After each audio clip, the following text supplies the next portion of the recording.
2009 March 29 နေ့ကျင်းပမဲ့နေပြည်တော်မှာသူတို့ခေါ် Armed Forces Day တပ်မတော်ရဲ့အခမ်းအနားကိုတက်ဖို့အတွက်ကျွန်တော်တရင်ဖိတ်ကြားခံရပါတယ်ဒီနေ့စောက်စဉ်ရှင်းလင်းတဲ့ဒီ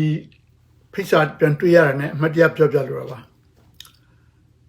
အဲ့ဒီရှင်းလင်းပွဲအတွက်ကျွန်တော်ရန်ကုန်ရောက်ပြီးတဲ့နေ့နောက်တစ်နေ့မှာ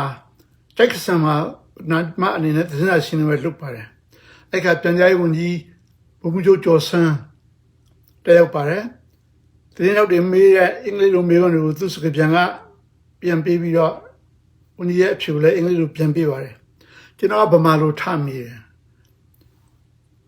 အဲ့ဒီတော့ဘာတွေကျွန်တော်ဖတ်ထားလဲဆိုတော့မြန်မာနိုင်ငံရဲ့သတင်းစာထဲမှာဒီမိုကရေစီဆိုတာဘယ်လိုဖွဲ့စည်းပုံဘယ်လိုသူတို့ထင်သလိုကောက်ယူနေကြတဲ့ဆောင်းပါးတွေအများကြီးအဲ့ဒီတဲ့အပေါ်လည်းမဟုတ်ဘူး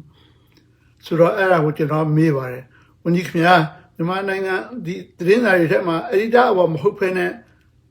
လူပုဂ္ဂိုလ်တွေရေးနေကြတဲ့အလွတ်ဆောင်းပါးတွေပေါ့ဗျာအဲ့ဒါအစိုးရအပေါ်ကိုထင်ဟပ်တာတွေလားဘယ်လောက်များ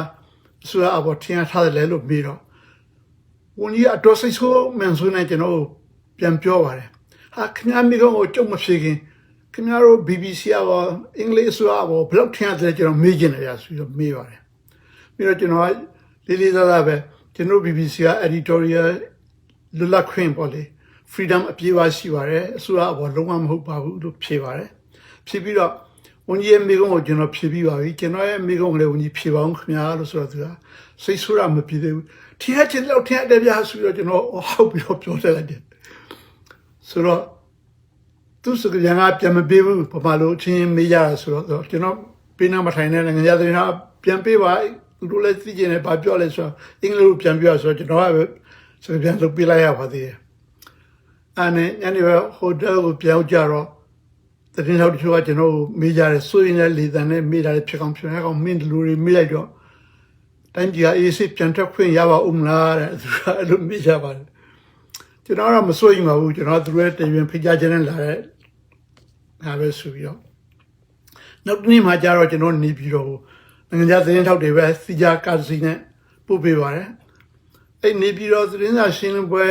ကိုရောက်သွားတဲ့အခါမှာတော့ကျွန်တော်နည်းနည်းနောက်ကျတယ်ဒါပေမဲ့တာဝန်ရှိတဲ့ပုဂ္ဂိုလ်ကလိုက်လက်လဲကျူဆိုပါတယ်အဲ့မှာကျတော့ကျွန်တော်မေးပြန်အောင်ခင်ဗျအဲ့ခါလည်းပဲအတိကတိုင်ခံကျင်းပတဲ့ပုဂ္ဂိုလ်ကဝန်ကြီးဘုံချုပ်ကျော်ဆန်းပဲဖြစ်ပါတယ်